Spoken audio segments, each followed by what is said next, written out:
Hello! In this video, I will show you the abilities of ScandiPWA in regards to grouped product management.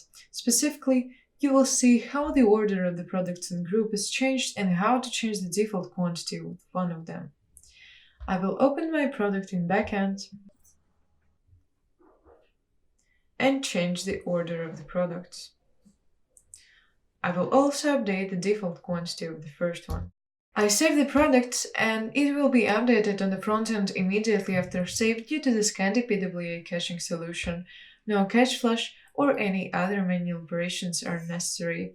So without doing so, I open front end, refresh the page, and I see that the order of the product as well as the default quantity were updated.